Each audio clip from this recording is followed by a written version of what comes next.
ස්වාමීන් වහන්සේ ඔබ සමග වනසේක්වා ඔබ සමග වනසේක්වා. සුවිශේෂක ලුක්තුමන් විසින් ලියන ලද දේව වාක්‍ය නම් මෙසේය. ස්වාමිනී ඔබ වහන්සේට මහිමය වේවා. ඉන්පසු සමිදානන් වහන්සේ තවත් 72 දෙනෙකු පත්කොට තමන් යන්නට අදහස් කළ සියලු නගර හා පෙදෙස්වලට ඔවුන් දෙදෙනා බැගින් තමන්ට කලින් යවුසේක. උන්වහන්සේ ඔවුන්ට මෙසේ වදාළසේක.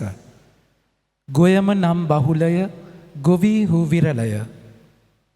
එබැවින් ගොයම් කැපීමට මෙහිකරුවන් එවන මෙන් ගොයමේ හිමියානන්ට යාඥා කරන්න.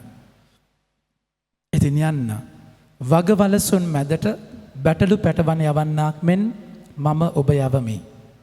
පසුම්බියක් හෝ මල්ලක් හෝ පාවාහන් හෝ නොගෙන යන්න. මගදී ආචාර කිරීම සඳහා කාලය මිඩංගු නොකරන්න. ඔබ යම් ගෙදරකට ඇතුළු වූ කල පළමු කොට මේ ගෙදරට සාමය වේවායි පතන්න. සාමය ලබන්නට සුදුසු කෙනෙක් එහි සිටිත් නම් ඔබගේ සාම පැතුම ඔහු පිට රැඳෙනු ඇත. නැතහොත් එය ඔබ වෙත පෙරලා එනු ඇත. ඔවුන් දෙන දෙය කමින් බොමින් ඒ ගෙදරම නැවති සිටින්න. මන්ද මෙහෙකරුවා සිය වේතනය ලැබිය යුතුය. ගෙදරින් ගෙදරට නොයන්න. ඔබ යම් නුවරකට ඇතුළු වූ කල ඔවුන් ඔබ පිළිගත්තොත් ඔබ ඉදිරියේ තබන දේ වළඳන්න. එහි සිටින රෝගීන් සුව කරන්න. දෙවන් වහන්සේගේ රාජ්‍ය ඔබ වෙත පැමිණියේ යැයි ඔවුන්ට ප්‍රකාශ කරන්න. ස්වාමීන් වහන්සේගේ ජීවනදායක සුභාරංචිය නම් මෙසේය. ක්‍රිස්තුනි ඔබ වහන්සේට ප්‍රශංසා වේවා.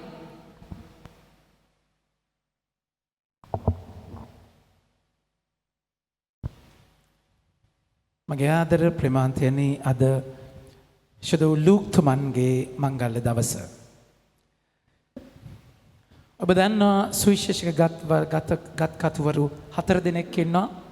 එතකොට ඒ අය ජේසුගේ ජීවිතය සුවිශේෂයක් විදියට ලියද්දී තව ගොඩාක් දෙනෙක් මයි ප්‍රේමාන්තයනි උදාහරණයක් විදියට තෝමස්තුමත් සුවිශේෂයක් ලිව්වා. ජේසුගේ ජීවිතය පණිවිඩය ලිව්වා. තව තැන් ගොඩක ඒ වගේ ලියලා තිනවා.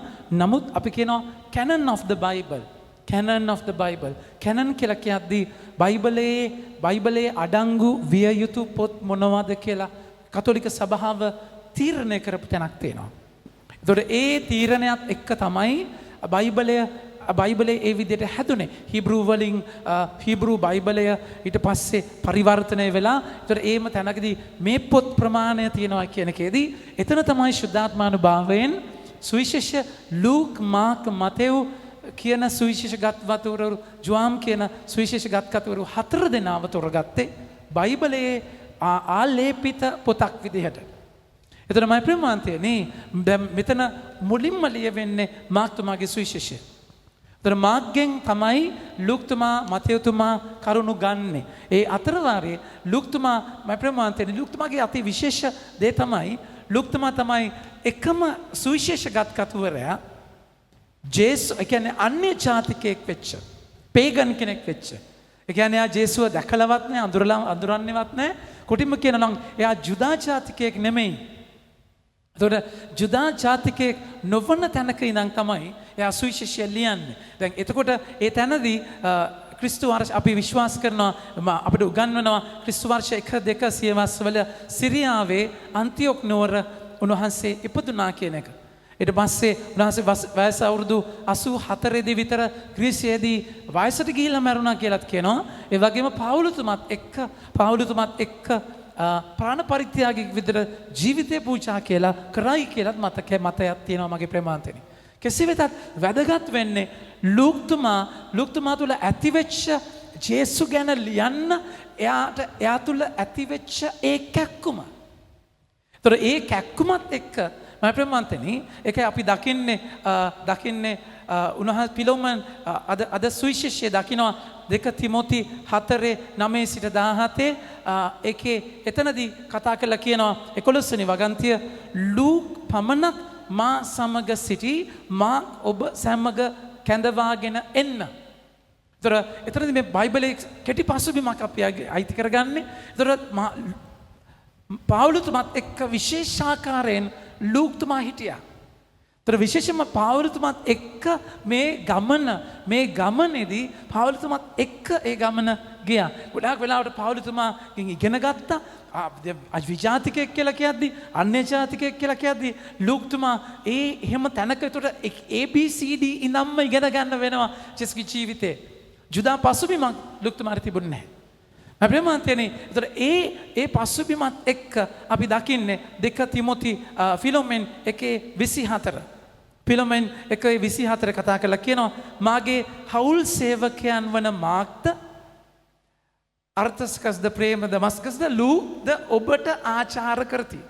එතකොට ඒකේ මොකද? අපගේ ස්වාමීන් වහන්සේ යේසුස් ක්‍රිස්තුස් වහන්සේ කරුණාව ඔබ සමග පවතිවා.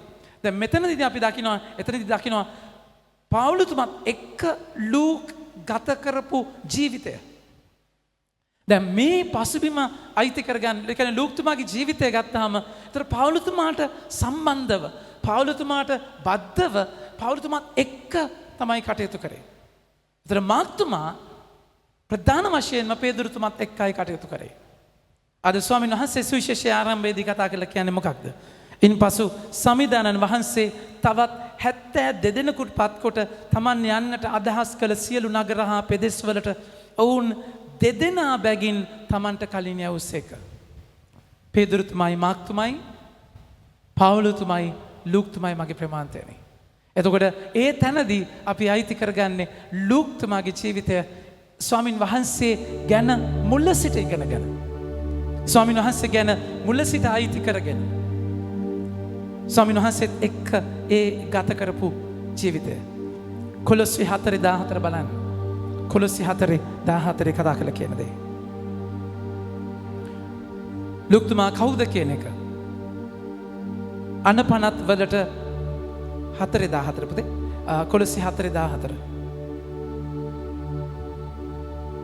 මෙලෙස කොලොස්සි 4:14 නේද?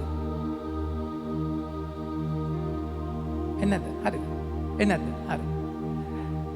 එතන කතා කරලා කියනවා ලූක්තුමා වෛද්‍යවරයෙක් කියන එක. ඒතර ලූක්තුමාගේ වෘත්තියෙන් වෛද්‍යවරයෙක්.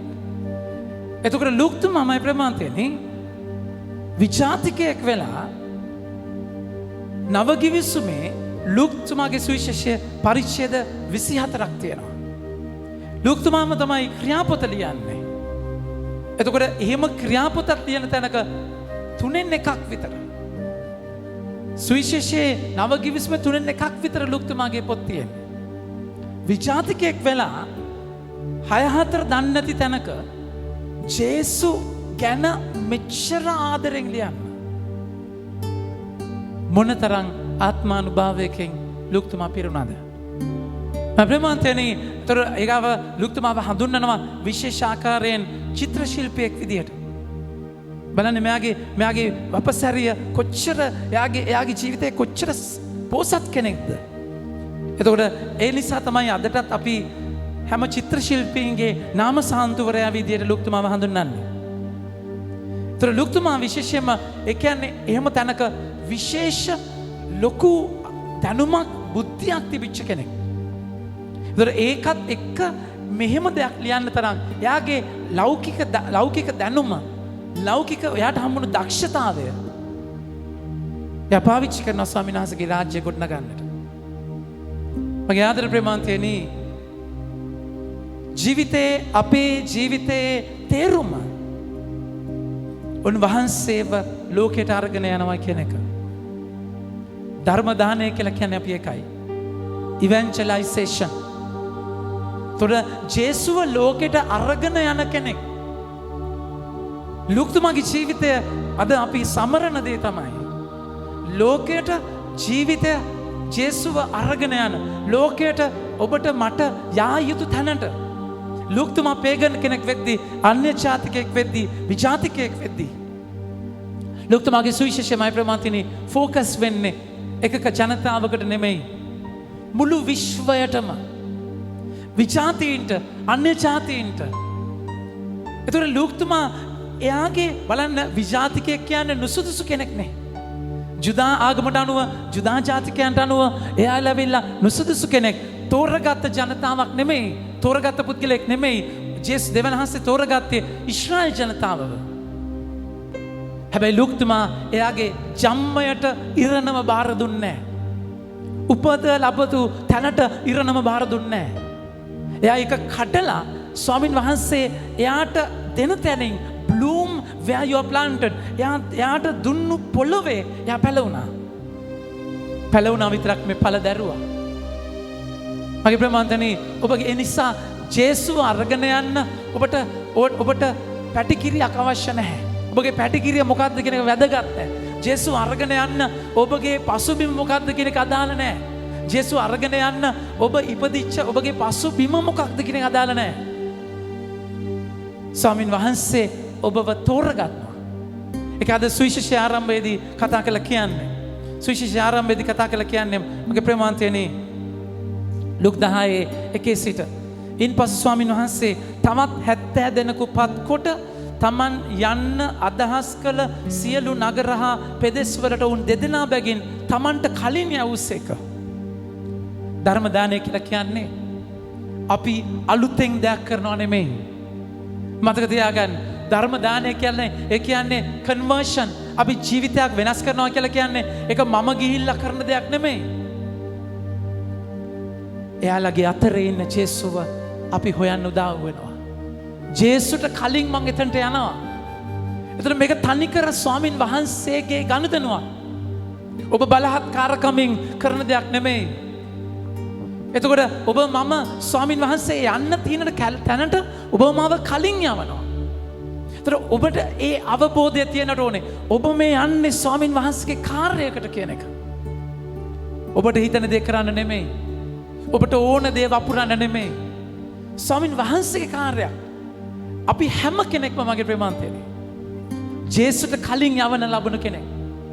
ජේසු යන්න අදහස් කළ තැන. ඒතර අද ඔබ ඉන්නේ ඔබගේ පවුලේ ඔබ අම්මා තාත්තා විදියට ඔබ දුවෙක් පුතෙක් විදියට ඔබ ඉන්නේ ජේසු ඉන්න ඕන තැන.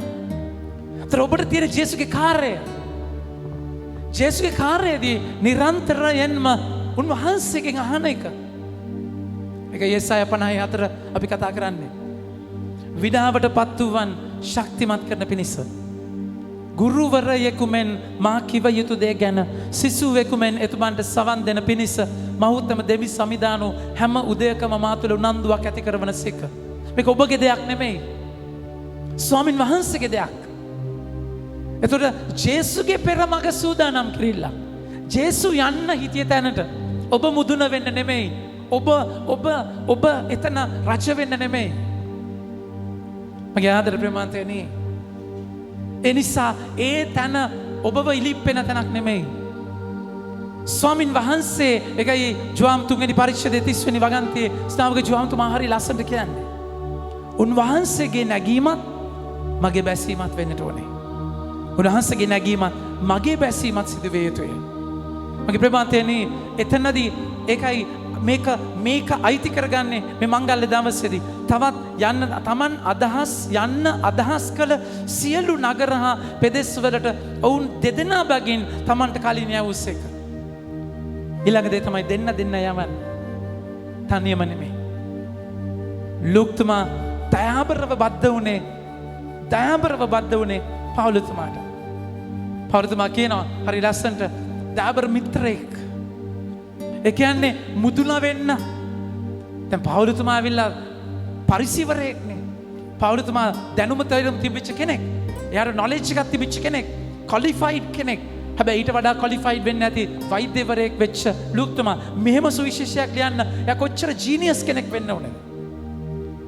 හැබැයි එයා දයාබරව පවුලතුමාගෙන් ඉගෙන ගත්තා. මගේ ප්‍රේමාන්තයනි ලූක්තුමාගේ මේ බහැපත්කම පිටිපස්සේ ජේසුව අරගෙන යනවා කියන මේ පිටිපස්සේ ලස්සන කෙනෙක් ඉන්නවා. ලූක්තුමා තමයි ජේසුගේ උපත ගැන මහා දයාබරවම ලියන්නේ. මතේතුමා ලියනවා හැබැයි වෙනම කෝණකින්. ලූක්තුමා තමයි ජේසුගේ උපත ගැන ජේසු අම්මගේ ඇස් වලින් දකින්නේ. අපි විශ්වාස කරනවා ලුක්තුමා ඒ කරුණු ඉගෙන ගත්තේ දේව අම්මගෙන් කියලා. ඒ කියන්නේ එයාගේ ඉස්කෝලේ සෙන්ට් මේරිස් කොලෙජ් එක බාලිකා මහාවිද්‍යාලය නෙමෙයි. සෙන්ට් මේරිස් කොලෙජ් එකේ තමයි ලූක් ඉගෙන ගත්තේ. අම්මගෙන් ඉගෙන ගත්තේ. ජේසු උපත, ඒ පණිවිඩය, ඒ මංගලම් කීම, එතකොට ඒ අරගලය, එලිසබෙත් මේ බැහැ දකින්නට යෑම, ඒවා දේව අම්මා විතරයි දැනගෙන හිටියේ, වෙන කවුරුත් දැනන් හිටියේ නැහැ.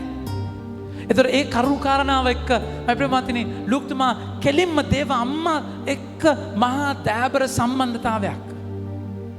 එතකොට දේව අම්මව ලූක්තුමාගේ ජීවිතේ මහා ඉලිප්පිච්ච තැනක සේනාකුළුවේ දැන් ලූක්තුමා තමයි ක්‍රියාපතක් ලියන්නේ.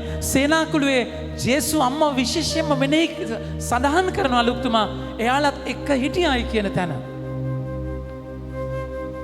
ලූක්තුමාගේ ජීවිතේ දේව අම්මත් එක්ක සම්බන්ධ වෙනවයි කියලා කියන්නේ. ඒ දාසකත්වය, ඒ කීකරුකම, ඒ බැහැපත්කම මහා දයාබරවම ජීවිතයට පෙවෙන තැනක්. දේව අම්මත් එක්ක යනවා කියලා කියන්නේ ඒකයි. මෙන්න ඔබේ අම්මා කියලා ජේසු අම්මව ඔබට දෙන්නේ. ස්වාමීන් වහන්සේව අරගෙන යන ගමනේදී මගේ ප්‍රේමන්තනේ ජේසු අම්මා ඔබගේ ජීවිතේ අනිවාර්යෙන් පතාකයක් විදිහට එන්නම වෙනවා. මුර්ධර්මවාදී සභා ගොඩක් තියෙනවා මගේ ප්‍රේමන්තනේ. අපිට අවසරයක් නැහැ. අපි කවුද විනිශ්චය කරන්න, ජජ් කරන්න. හැබැයි දන්න කාරණාවක් තියෙනවා. දේව අම්මව එළවලා තියෙන්නේ සභාවලින්. බොහෝ සභාවලින්. දේව අම්මව දහබරව පිළිගන්නේ කතෝලික සභාව. හැබැයි ඒ තැනදී මොකද වෙන්නේ? එතන ඉන්නේ චර්ච් එකක ඉන්නේ පාස්ටර් කෙනෙක්, එක්කෙනෙක්. එයාගේ ෆවුන්ඩර් එයා මත තමයි හැමදේම, එයා හරහා තමයි හැම දෙයක්ම වෙන්නේ. එතකොට ඒ කෙනා, ඒ පුද්ගලයා ෆෝකස් වෙනවා. එතකොට ඒ පාස්ටර්ව හොයාගෙන යනවා. ඒ පාස්ටර්ගේ ආලේපය සුව වෙනවා, යක්කු වෙලවනවා, දේශනා කරනවා. ඒ ආලේපය හොයාගෙන යනවා. ඒ මිනිස්සයා වැටිච්ච ගමම්ම ඒ සභාව වැටෙනවා. ඊට පස්සේ ආතක් පාතක් නැ තව තැනක යනවා. මේ අතරමං වීම, මේ අනාථ වීම ගොඩාක් වෙලාවට අපි දකින්නේ දේව අම්මව අහක් කරයින් පස්සේ. එනිසා තමයි මම ප්‍රේමාන්තයනේ කතෝලික සභාවේ මේක හරි ලස්සන තැනක්. කතෝලික සභාවේ එක ලස්සන තැනක් මොකද්ද? දේව අම්මාගේ සල්ලුවෙන් මට වෙච්ච අය. විශේෂයෙන්ම හැම පියතුමෙක්ම, මම දන්න හැම පියතුමෙක්ම අම්මට මහා දයාබර ආදරයක් තියෙනවා. ඇයත් එක්ක මහා දයාබර සම්බන්ධතාවයක් තියෙනවා. ඒතර ලූක්තුමා මවා ගන්න ඔබ ඒ කියන්නේ හැමදාම හවසට පවුලුතුමාත් එක්ක සේවය කරගෙන යනවා. හවසට අම්මගේ ගෙදර ගිහිල්ලා අම්මත් එක්ක අම්මා උයපු මොන හරි කාලා නැද්ද කට්ටිය එකතු වෙලා අම්මා කියන්න රැදි නැද්ද මෙහෙම වුණා මේ විස්තර කියද්දි ඒ ආශ්‍රය, ඒ දයාබරකම ලූක්තුමාගේ ජීවිතේ මහා හයියක්. ජේසුගේ ජීවිතය හරියටම දන්නේ දේව අම්මා. ජේසුගේ ජීවිතය හරියටම තේරුනේ ජේසු අම්මට. අවුරුදු 30ක් පුංචි කාලේ ඉඳන් දෙවියන් වහන්සේ හැදුනේ වැඩුනේ දේව අම්මත් එක්ක. ජේසු එකයි කානානුවර විවාහ මංගල්‍යයේදී ජේසු කියද්දි ඔබත් මාත් මේ ගැන කරදරවන්නේ මොකටද කියලා මම ප්‍රේමවන්තනි ජේසු අම්මා එක්සැක්ට්ලි දැනගෙන හිටියා ජේසුගේ හිත. මේ ජේසු අම්මා කියන්නේ හුදෙක් අර නිකන් ගෙදරම කුස්සියේ වැඩ කරන වෙන මුකුත් දැනුමක් නැහැ. හැඳු මිටයි, මුට්ටියයි, කලගෙඩියයි එක්ක හිටිය කෙනෙක් නෙමෙයි. ජේසු අම්මා පැහැදිලිවම දේව වචනේ කැඹුරින් හදාරපු කෙනෙක්. අපි දකිනවා සභා සම්ප්‍රදාය දකිනවා ඇය දේව මාලිගාවේ හැදුනේ. ඇය දේව මාලිගාවේ ඉගෙන ගත්තේ. ඒතර වචනය කියන එක කැඹුරින්ම අයිති කරගත්තා. ත්‍රය දේව ධර්මය, ඒ පසුබිම, දිවසිවරුන්ගේ ප්‍රකාශ මේ ඔක්කොමත් එක්ක ගැලුම්කාරයා උත්ථාන වෙනවා කියන එක ඇය දැනගෙන හිටියා. ඒකයි ජේසු දර්ශනය වෙලා මරිය මග්දලේනාට ගෝලයේ ඔක්කොටම දර්ශනය වුණාට දේව අම්මට දර්ශනය වෙන්න අවශ්‍යතාවයක් නැහැ මගේ ප්‍රේමාතිරේ. ඇය එතන මහා කැඹුරු තැනක හිටියේ. මම ප්‍රේමාන්තනි සුදාත්ම ආලේපේ ලබද්දී ලූක්තුමා පැත්ත පලාතක නැහැ හොඳේ. ලූක්තුමා විතරයි ක්‍රියාපොත ලියන්නේ. තනිකර අපොස්තලුන්ගේ ක්‍රියාව. එතකොට ශුද්ධාත්ම ආලේපේ ලබන්නේ ඉමීඩියට්ලි දවස් 50කට පස්සේ. එතකොට ජේසු අම්මා හිටියා කියන එක. ජේසු අම්මාත් එක්ක එයාලා නොකඩවා යාඥා කරයි කියන ක්‍රියාපොතේ මුල් පරිච්ඡේදය. මේ ඔක්කොම ලූක්තුමා ඉගෙන ගන්න දෙයක්. ඔබ මේ සුවිශේෂය කියවනවා නම් ඒක කියවද්දී ඔබ ලෝකතුමාගේ ඇස් වලින් ඒක දැකලා කියවනවා නම් ලෝකතුමා මොන වගේ තැනකද හිටියේ කියන එක. ලෝකතුමාගේ සුවිශේෂය මගේ ප්‍රමාන්තනේ කාන්තාවන්ට විශේෂ තැනක් දෙනවා. කාන්තාවන්ට විශේෂ තැනක්. මොකද එදා සමාජයේ කාන්තාවන්ව හෙලා දැකපු තැනක තිබුණේ. ඒකයි ලූක් 8 වෙනි පරිච්ඡේදයේ අපි දකින්නේ 8 වෙනි පරිච්ඡේදයේ 2 වෙනි වගන්තිය බලන්න. උදාහරණයක් විදියට කාන්තාවන් අතිශයින් අල්ලුයම සමාවෙන් ඔය ජෝන් ගරන්තිය. ලූක් 8 2 වෙනි වගන්තිය. ඊට පස්සේ දැන් මොකද වෙන්නේ? ලූක් 8 2 කතා කරලා කියනවා අශුද්ධාත්මෙන් කෙරෙන් හා ලෙඩ රෝග වලින් සුවය ලත් සමහර ස්ත්‍රීහුද තමන් කෙරෙන් දුෂ්ටාත්මෙන් 7 දෙනෙකු දුරු කර ලැබූ මග්දලේනා නම් ලත් මරියාද හෙරෝද්ගේ භාණ්ඩාගාරික වන කුසාගේ භාර්යාව වන ජොවන්නාද සුසානාද සිය සම්පතින් උන්වහන්සේට සුපස්ථාන කළ තවත් බොහෝ ස්ත්‍රීයුද සිටියහ. වෙලාවක ඔය ස්ත්‍රීන් කියන වචන වල ඉරිගාලා බලන්න කොච්චර දෙනෙක් උතන ඉන්නවද? කුරුස ගමනේදී විශේෂ තැනක්. ජේසුස් අම්මට අති විශේෂ තැනක් ලුක්තුමා දෙනවා. අප්‍රමාන්තනේ ඒ කියන්නේ රැල්ලට පරස්පර විරෝධී පැත්තකට ගිය තැනක්. සමාජගත මුල් බැහැගත්ත ගතානුගතික හිරවෙච්ච දෘඩ අදහස් කඩපු තැනක්. එක කරන එක ලේසි නෑ. කැලේ කපන එක ලේසි නෑ. ලුක්තුමාට ඒ ගමන යන්න වුණා. ලුක්තුමාට ඒ කැරිසම් එක ඒ ඇතුලාන්තය ක්‍රිස්මාව ඇතුළේ තිබුණා. ඒ කියන්නේ තනිකර ස්වාමින් වහන්සේගේ ආලේපයත් එක්ක ගමන් කරගන්න. මගේ ප්‍රේමාන්තයනේ ලුක්තුමා එහෙමයි. ඔබගේ ජීවිතය කොහෙද? ඔබගේ ජීවිතය කොහෙද? උන්වහන්සේ වෛද්‍යවරයෙක් මගේ ප්‍රේමාන්තයනේ. වෛද්‍යවරයෙක් වෙද්දී ඒ වෛද්‍ය දැන් අපි හැඳින්වීමේ දැක්කා පවුලතුමා කොච්චර කසෙන් ගහනවා තැන් දෙකකදී ගල් ගහලා මැරුණා කියලා කියනවා. දැන් පවුලතුමාට ගොඩාක් වෙලාවට ශාරීරිකව අඩත්තේට්ටම් කරන තැනකදී අපි විශ්වාස කරන ලුක්තුමා ડોක්ටර් කෙනෙක් විදියට දොස්තර කෙනෙක් විදියට පවුලතුමාගේ ජීවිතය මහා ඒතන වැටින තැන්වල ශාරීරික උපස්ථාන කරා කියලා. දැන් මේ ලූක්ගේ මේ ස්වභාවය ලූක්ගේ මේ වෛද්‍ය වෘත්තිය එයා ડોක්ටර් කෙනෙක් වෙච්ච එක සේවයට බද්ධ වෙන විදිය බලන්න. දැන් ලූක්තුමා ලියන්තිත් ඒ කරුණු හැමමයි. දැන් උදාහරණයක් විදියට යහපත් සමරිතානුවරයාගේ උපමාව බලන්න. යහපත් සමරිතානුවරයාගේ උපමාවේදී ලුක්තුමා ඒ මිනිස්යාගේ ඇඟේ ගාන වැටිච්ච තුවාල වෙලා ඉන්න මිනිස්යාගේ ඇඟේ ගහන බේත් එකේ නම්ම කියනවා. ඒ තමයි විදිහ. යහපත් සමරිතානුවරයා උපමාව තියන්නේ ලුක්ගේ එතුමාගේ විතරයි මගේ ප්‍රේමාන්තනේ. එතකොට ඒ තැනදී ඒ අත්දැකීම් මේ වෛද්‍ය වෘත්තිය එයා ડોක්ටර් කෙනෙක් කියන එක එයාගේ ජීවිතයට කොච්චර බද්ධයිද සම්බන්ධයිද ඒක වචනය ලියන්න කොච්චර අදාළ කරගන්නවද? මම ප්‍රමාන්තනේ එනිසා ජීවිතය වචනයට සම්බන්ධ වෙච්ච තැන. ජීවිතය ඔබගේ ස්වභාවය වචනයට සම්බන්ධ වෙච්ච තැන. එහෙම නිත ඕමනික ඔබ මෙතන ඔබගෙන් වෙනම ආරූඪ වෙච්ච තැනක් එහෙම තැනක් නෙමෙයි. ඒතර ඔබගේ ජීවිතේ ඔබ ඉන්න තැන ඔබ කරන රස්සාව ඔබගේ දක්ෂතාවය ඒක ඔබ කොච්චර වචනයට සම්බන්ධ කරගන්නවද? ජේසුව දෙනවා කියන තැනකට ජේසුව බෙදන්න පුංචි සරල විදිහට.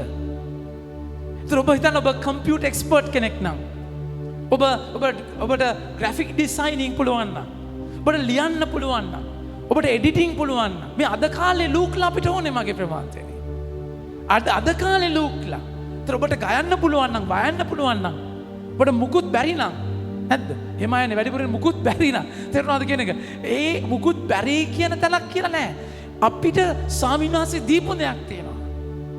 ඒක මම ජේසුව දෙන්න පාවිච්චි කරන්න කොහොමද? ඒක මම ජේසුට යොදවන්නේ කොහොමද? අපිට ඕනේ ලූක්ලා මගේ ප්‍රමාන්තේ. එනිසා පවුල් පසුබිම් පැත්තක තියලා ලෝකේ රටාව රැල්ල පරයලා ඔබට වෙන ගමනක් යන්න උටුකම් බලා යන චරිත අපිට ඕනේ. මේක ලෙසි දෙයක් නෙමෙයි. චැලෙන්ජ් එකක්.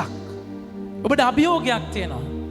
හුදෙක් අනේ සාන්ත ලූක් මුනිදුමන් නැද්ද සුවිශේෂය ලියුවා කිය ඉන්න කෙනෙකුට වඩා ඔබට සුවිශේෂයක් ලියන්න තියෙනවා. ඒ සුවිශේෂය ඇවිල්ලා පොතක් විදියට නෙමෙයි. ලියන්න පුළුවන් අය ලියන්න. හැබැයි ඊට වඩා එහා තැනක ජේසුව බෙදන්න මම දවසේ ෂෙඩියුල් එකේ මම ජේසුව අරගෙන යනවා කියන එක. ඒක ඔබ ජීවත් වෙන විදියෙන් ඔබ ඉන්න විදියෙන් your life should be a sermon. ඔබගේ ජීවිතය වචනේ ජීවිතයක්. අපිට හිතන්න කාලය ඇවිල්ලා මගේ ප්‍රමාතය. අපිට ගිහි ඕනේ. ඔබ අපිට ඕනේ. තරුණ දුවේ පුතේ ඔබ ඕනේ. ඒ කියන්නේ ඔබට කරන්න පුළුවන් දේ ස්වාමින් වහන්සේ වෙනුවෙන් කරන තැන ජීවිතේ ඔහේ ජීවිතේ පරණැල් වෙලා ජීවිතේ ඔහේ නන්නත්තර වෙලා මීඩියා එකේ නැති වෙන වෙලාවේ ජේසුත් එක්ක ඔබ ටික්ටොක් කරන අය නැද්ද ටික්ටොක් එක මම ප්‍රමාන්තේනි. එතකොට ඔබට ජේසුව දෙන දෙයක් ඔබගේ කමෙන්ට්ස් පෝස්ට් ජේසුව ෂෙයා කරගන්න තැන පෝස්ට් එකයි ජීවිතය දෙකක් කරගන්න බෑ හොඳේ. පෝස්ට් එක නම් තියෙනවා නැද්ද? සමහරගේ Facebook ගත්තාම අම්මෝ ඒ කියන්නේ දේවස්ථානයක් වගේ ඒක නිකන්. නැත්නම් ජීවිතේට ආවම තමයි බලන්නේ නරකාදියක් වගේ තියෙන. ඒ වගේ ඒ නිසා පෝස්ට් වලින් මිනිස්සුන්ව මනින්නත් එපා. නමුත් ඔබගේ ජීවිතය සම්බන්ධ වෙච්ච තැනක. මගේ ප්‍රමාන්තයනේ මේක තනි ගමනක් නෙමෙයි. ඔබව තනි කරන්නේ නපුරා. ලුක්තුමා පවුලතුමාට සම්බන්ධ වුණා. මිතුදමක දාබර සහෝදරත්වයක එක අත්වැල්ල ගම ඇත්වැල් ටීම් එෆර්ට් එකක්. තනි රාජ්‍යයක් නෙමෙයි. එකයි කතෝලික සභාවක් අපිට ඕනේ. සභාවේ සමිති සමාගම් අපිට ඕනේ. මේක තනි වෙලා වෙන් වෙලා යන තැනක් නෙමෙයි. අපි හැමෝම සභාවක පිරිසක්. අපි එකිනෙකාට කනෙක්ටඩ් ඉගෙන ගන්න දෙයක්. අද සුවිශේෂී වහන්සේ කතා කරන වචනේ බලන්න. අද සුවිශේෂී වහන්සේ කතා කළ වචනේ කියනවා දෙදෙනා බැගින් යවුසේක. උන්වහන්සේ උන්ට මෙසේ වදාළසේක ගොයම නම් බහුලය ගොවීහු විරලය. එබැවින් ගොයම් කැපීමට මෙහෙකරුවන් එවනමෙන් ගොයමේ හිමියන්ට යාඥා කරන්න. මේක තමයි අත්‍යවශ්‍ය දේ.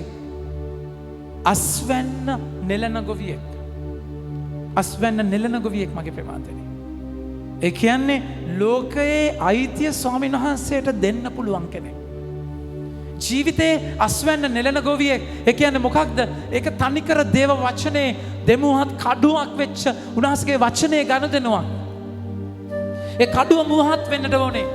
ඒ දෙමුහත් කඩුව දෙමුහත් කියලා කියන්නේ ඒ වචනේ ඔබට කතා කරන්න ඕනේ. ඔබට කතා කරද්දී ඒ කතා කරන වචනේ අනිත් කෙනාට කතා කරන්නේ දේව වචනයත් එක්ක ජීවත් වෙද්දී ඒ කෙනාගේ ජීවිත රටාව ෂාප් තියුණුයි. එයා ජීවත් වෙන විදිය චැලෙන්ජ් එකක්. ඒකයි මිනිස්සුන්ට බෝල්ටනයක් වෙන්නේ, මල වදයක් වෙන්නේ, සුපර් මාකට් එකක් වෙන්නේ, කරදරයක්. ඒ කියන්නේ යාව රුස්සන්නේ නැහැ. ජෙරමියාලව දැක්කම මිනිස්සුන්ට එපා වුණා. ජේසුව දැක්කම නන්නත්තර වුණා. ඒ කියන්නේ ඒ දේශනා කරන්න ඕනේ නැහැ මේ ස්ටේජ් එකකට නැගලා. මම ප්‍රමාන්තයනි අස්වැන්න නෙලන කෙනෙක්. ඒ කියන්නේ ජීවිතය අර ගොයම පසට පොළවට මුල් ඇදගත් තැනින් කරල්ල කපලා වෙන් කරලා අයිතිය දෙන කෙනෙක්. එතකොට ගොයම ආබඩන්නේ නැහැ ඔබට. ගොයමට ලේසි නෑ. ගොයමට රිදෙනවා. ඒක ඔබ ෂාප් වෙන්නත් වෙනවා. නිරන්තරයෙන් කඳු මුදුනේ ඔබ සන්නද්ධ වෙලායි බිමට බහින්න වෙන්නේ. හිතා ගන්න බෑ ලුක්තුමා එක කරපු විදිය. ඒ පරිච්ඡේද 24 ක්‍රියාපොතේ එච්චර ඩීටේල්ස් එක්ක ලියපු විදිය. ඒ කියන්නේ මොන ස්ටඩි එකක් කරන්නේ නැද්ද?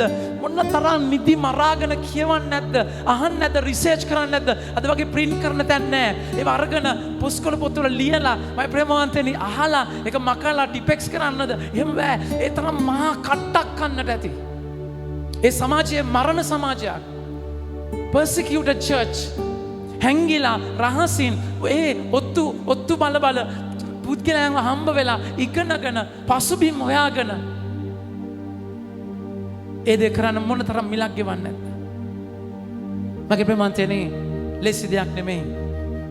ඒ වචනය ඒ පෞද්ගලික අපි දකින්නේ සුවිශේෂයක් විතරයි. අපි දකින්නේ පොතක් විතරයි. හැබැයි ඒ පොත ලියපු පුද්ගලයාව ස්වාමීන් වහන්සේ මොන විදිහට කඩන්නේ නැද්ද? ඒ වචනේ අයිති කර ගන්නවා කියලා කියන්නේ එයාගේ ජීවිතේ කොච්චර රිදෙන්නේ නැද්ද? පර්සනල් ජීවිතයක්, පර්සනල් ලයිෆ් එකක් නැති වෙන්නට ඇති. නිදි මරන්න නැති. මම ප්‍රේමාන්තයනේ. අද ගොඩාක් වෙලාවට අපි හිතන්නේ සුඛ විවරණය ගැන. අප හිතන්නේ කම්ෆර්ට්ස් ගැන. අපි හිතන්නේ අපිට ලැබෙන්න ඕන දේවල් ගැන. අපිට හරි ඔක්කොම පිළිවෙලට ඕනේ. නැත්තම් ඒක කරන්න බෑ. ඒ කියන්නේ එහෙම නැත්තම් මූඩ් එකක් නැහැ. මූඩ් එක එන්න නම් හදාගන්න වෙනව නැද්ද? ඒ කාලේ මොන මූඩ්ද ඒගොල්ලන්ට? එනිසා වචනේ කතා කරලා කියනවා වග වලසුන් මැදට. ඉතින් යන්න වග වලසුන් මැදට බැටළු පැටවන් යවන්නක් මෙන් මම ඔබ යවමි.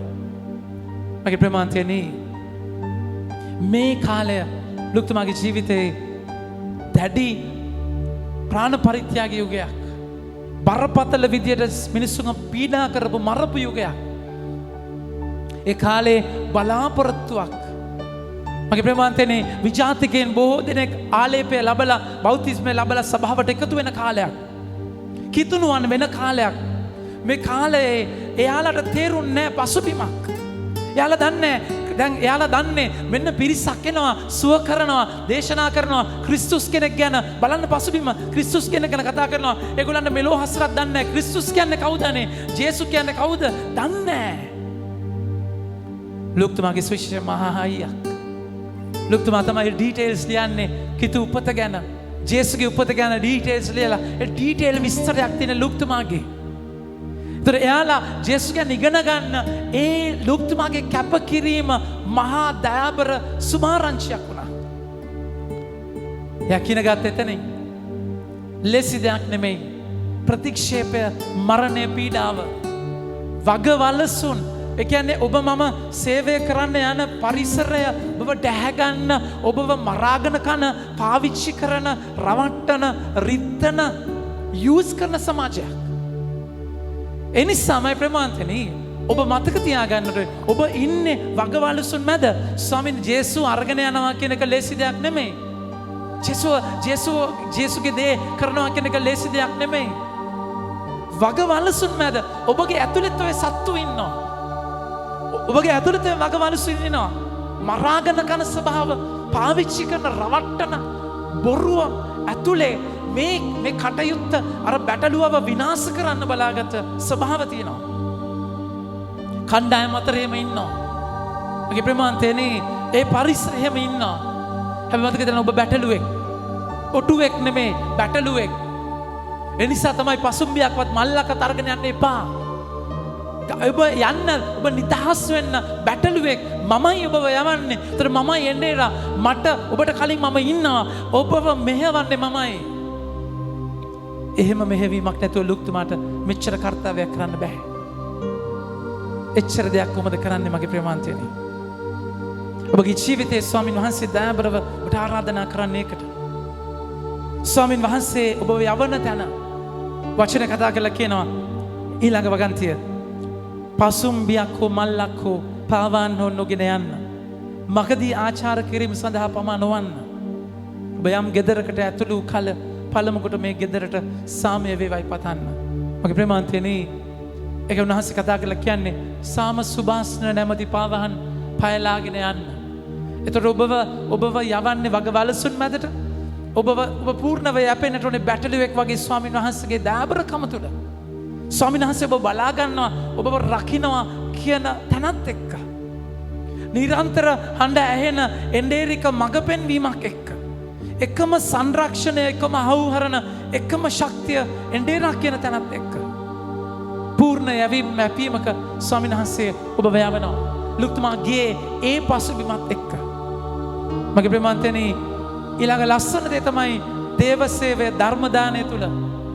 ලස්සනම දේ තමයි ධර්මදානය තුළ ඔබ තැනකට ගියාම සාමය පතන්න. ඔබගේ සාම සුබ පැතුම වචනේ කතා කරලා කියන බලන්න. සාමය ලබන්නට සුදුසු කෙනෙක් එහි සිටිත් නම් ඔබගේ සාම පැතුම ඔහු පිට රැඳෙනු ඇත. ඔහු පිට නැතහොත් එය ඔබ වෙත පෙරලා එනු ඇත. මගේ ප්‍රේමාන්තයනි, මතක තියාගන්න මේ දේ. ජේසුස් අරගෙන යනවා කියන තැනදී ඔබ සාමය අරගෙන යන්න. සාම සුභාස්න. ඔබ සාමය පතන්න. ඔබ දෙන්න ඕනි සාමය. හැබැයි එතන ඒක පිළිගන්න කෙනෙක් ඉන්නවා නම් එයාට ඒක ලැබෙනවා. හොඳට අහගන්න මම මේ කියන්නේ. පිළිගන්නේ නැත්තම් අපිට මොකද වෙන්නේ? අපේ සාමය අපිට නැති වෙනවා. එයාගේ රියැක්ෂන් එකේ අපි අධෛර්ය වෙනවා. එයාගේ කමෙන්ට් එකෙන් අපිව වැටෙනවා. එයාගේ ප්‍රතිචාරයෙන් මම විසන්ධි වෙනවා. මාව නන්නත්තර වෙනවා. ස්වාමීන් වහන්සේ කියනවා ඔබ සාමය පතන්න, සාමය ලබන්න සුදුසු කෙනෙක් ඉන්නවා නම් එයාට ඒක ලැබෙනවා. ඔබට අඩු වෙන්නේ නැහැ. හැබැයි එහෙම නැත්තම් ඒ සාමය නැවත ඔබට එනවා. ජේසුගේ කාර්යයේදී මිනිස්සුන්ගේ කමෙන්ට්, මිනිස්සුන්ගේ ප්‍රතිචාර ඔබ ගණන් ගන්න ගත්තොත් ඔබගේ සාමය නැති වෙනවා මගේ ප්‍රමාන්තනේ. ලූක්තුමාගේ ජීවිතයේ දැන් පාවුලුතුමාගේ ජීවිතේ ප්‍රතික්ෂේප වෙච්ච තැන්. ඒතර පාවුලුතුමා ඒකත් එක්ක පාවුලුතුමා ගැනයි බලන්න ලූක්තුමා පාවුලුතුමාත් එක්ක ගමන යනවා මගේ ප්‍රමාන්තනේ. දැන් ඒ හැම තැනදීම පාවුලුතුමා ගැනයි ලූක්තුමා ලියන්නේ. එයාට වෙච්ච පර්සනල් දේවල් නෙමෙයි. කොච්චර දයාබරව තමුන් හැංගිලා ස්වාමින් වහන්සේව එළියට දාන තැනක්ද? එයා හැංගිලා. ඒතර එයාට කොච්චර පීඩා වෙන්නට ඇද්ද? එයා කොච්චර එයාට රිදෙන්නේ නැද්ද? පාවුලුතුමා කියන්නේ මේ ලේසි චරිතයක් නෙමෙයි. පේතුරුතුමාටත් බැන්නමයි ප්‍රමාන්තය. ඒතර පාවුලුතුමා එතකොට ඒ හැම තැනකදීම පාවුලුතුමා සමහරවිට හරි දරදන්න විදිහට වැඩ කරා. දැන් මේ පර්සනල් ඉෂුස් ඔක්කොම බයිබලෙ ලියන්න බෑනේ මගේ ප්‍රමාන්තේ. හැබැයි ඉඳගෙන හිතුවොත් එහෙම මේ ලියපු සුවිශේෂය ක්‍රියාපොත පසුබිමේ ලූක්තුමාට කන්න වෙච්ච කට්ට අන්‍ය ජාතිකයෙක් කියද්දිම මම ප්‍රමාන්තනේ පොත ලියලා අන්‍ය ජාතිකයෙක් පොත දුන්න ගමන්ම අනේ මෙයා කවුද මේ පොත් ලියන්නේ? විජාතිකයෙක් වෙනක ජුදා ජාතිකයෝ 7-5කට ගණන් ගත්තේ නැහැ. ඒතර මුල් කිතුණු සභාවේ මේ විජාතිකයන් කිතුණුවන් විජාතික කිතුණුවන් වෙද්දී මම ප්‍රමාන්තනේ විජාතිකයන් බෞද්ධ ස්ථාපනය ලැබුවත් එතකොට ඒගොල්ලන් එක්ක පෑහෙන්න මුහු වෙන්න ඒගොල්ලෝ කැමති වුණේ නැහැ. හැබැයි ලූක්තුමා එහෙමයි කියලා අතහැරියේ නැහැ. ස්වාමින් වහන්සේ තුල ඒ දේ කරගෙන ගියා. කී දෙනෙක් ඒ සුවිශේෂ ප්‍රතික්ෂේප කරන්නේ නැද්ද? අහන්නේ නැද්ද? ලූක්තුමා විජාතික අන්‍ය ජාතිකයෙක් කියද්දිම විසි කරලා දාන්නේ නැද්ද? හැබැයි ලූක්තුමාගේ සාමය නැති කරගත්තේ නැහැ. මගේ ආදර ප්‍රමාන්තයනේ මේ හැම දෙයක්ම අද අපි ඉගෙන ගන්නේ හදාරන්නේ ඔබට මට කාර්යයක් තියෙන නිසා. අවසාන වචනේ බලන්න. උන්වහන්සේ කතා කරලා කියන සුවිශේෂයේ ඔවුන් දෙන දෙය කමින් බොමින් ඒ ගෙදරම නැවතී සිටින්න. මන්ද මෙහෙකරුවා සිය වේතනය ලැබිය යුතුය. ගෙදරින් ගෙදරට නොයන්න. ඔබ යම් නුවරකට ඇතුළු කල ඔවුන් ඔබ පිළිගත්තොත් ඔබ ඉදිරියේ තබන දේ වළඳන්න. එහි සිටින රෝගීන් සුව කරන්න. ලූක්තුමා වෛද්‍යවරයෙක්. මගේ ආදර ප්‍රමාන්තයනේ මට මේ වෙලාවේ මතක් වෙන්නේ මගේ තාත්තව. එයා වෛද්‍යවරයෙක්. දැන් නැති වෙලා අවුරුදු 6ක් විතර. හැබැයි එයා ජේසුව දුන්නු ඩොක්ටර් කෙනෙක්. වෛද්‍යවරයෙක්.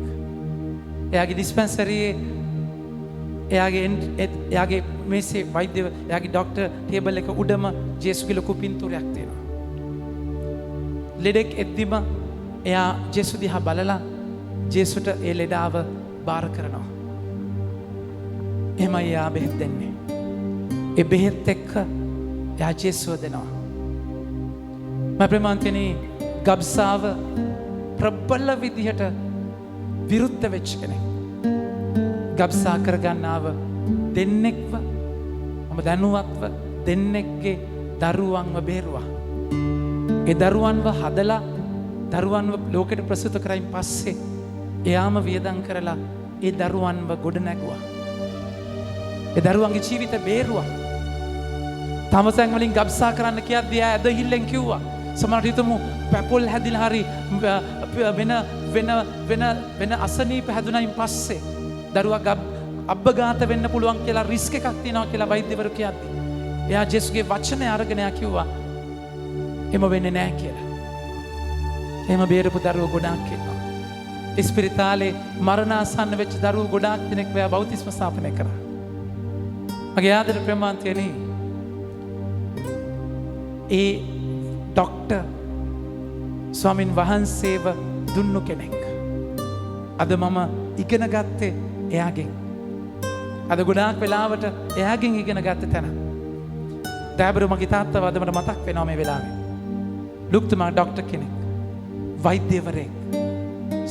ලෙඩෙක්ට සුවය කොච්චර ඕනේද කියලා තේරෙන කෙනෙක්. හැබැයි ශාරීරික සුවයට වඩා එහා තැනක ශාරීරික සුවයකට වඩා එහා තැනක සුවයක් ඕන කියලා දැනෙන කෙනෙක්. ඒක දෙන්න පුළුවන් උන්වහන්සේට විතරයි. මතෙව් 9 වෙනි පරිච්ඡේදයේ උන්වහන්සේ කතා කළා කියනවා මේ වෛද්‍යවරයා ගැන.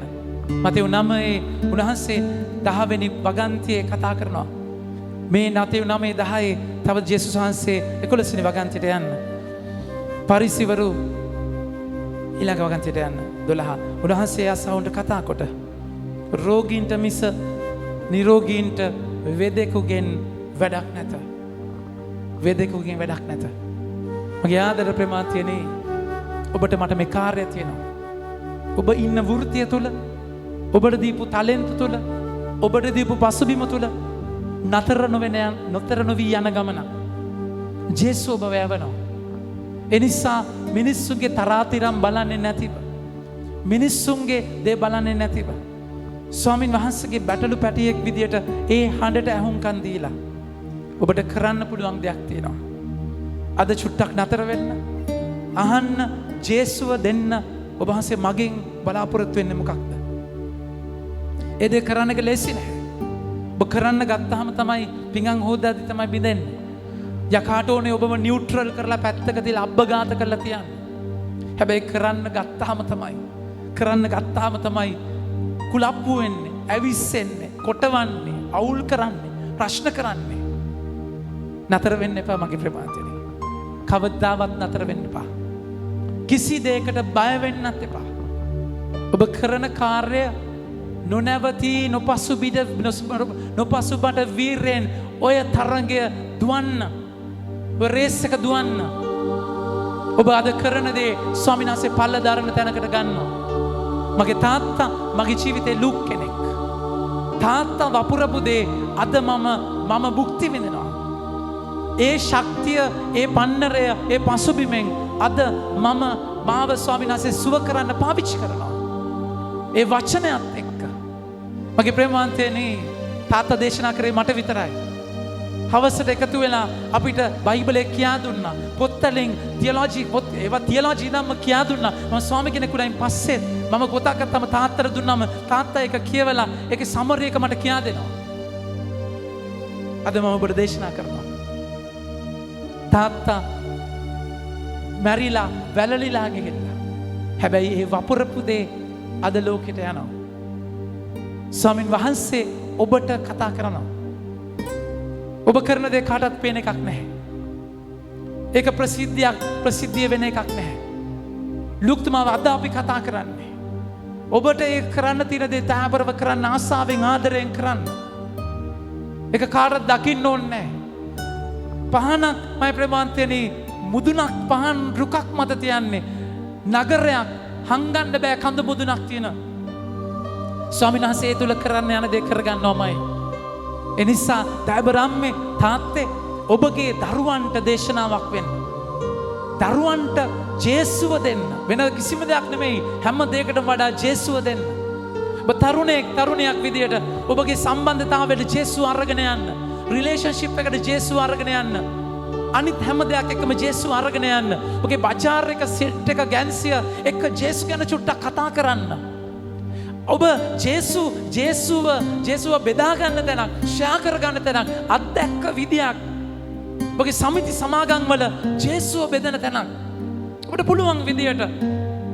පුළුවන් විදියට ඒක සංගීතය හරහා හරි බෙදා ගන්න දෙයක් කරා හරි ස්ටෝරි එකක් කරා හරි මොන විදියකින් හරි ඔබ ජේසුව අත්දැකලා මගේ ප්‍රේමවන්තයනි ලුක්තුමා විචාතිකයෙක් වෙද්දී ඒ විචාතිකයෙක් ප්‍රතික්ෂේප වෙච්ච විදිය ලුක්තුමා ඒ විචාතිකයෙක් අර අන්‍ය ජාතිකයෙක් සුදුසු නැති කෙනෙක්. එතකොට සමරිතානුවරයා ගන්නේ ලුක්තුමා සමරිතානුවරයා කියන තැනදී ඒ ප්‍රතික්ෂේප වෙච්ච අහක දාපු චරිතවලට ආදරය කරන්න ලුක්තුමා පෞද්ගලිකව ජේසුගේ ආදරය එතන අත්දැක්ක කෙනෙක් මගේ ප්‍රේමවන්තයනි.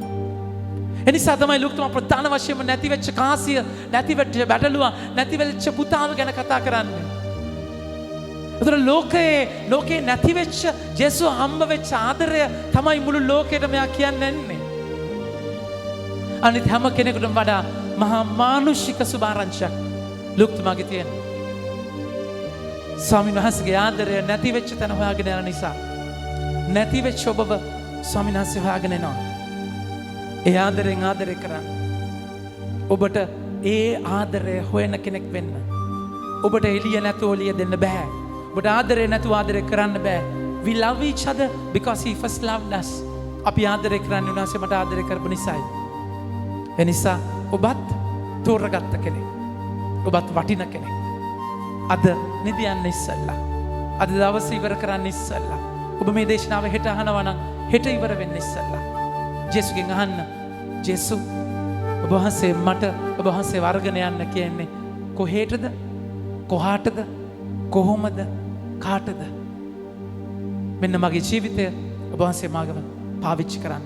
අපි ලුක්තුමාටත් කියමු අප වෙනුවෙන් ස්වර්ගයේ ඉඳගෙන මැදිහත් වෙන්න, සුභාරංචියක් වෙන්න අපිට අප වෙනුවෙන් යාඥා කරන්න. දයාබර සාන්ත ලුක්තුමිනි. ආමෙන්.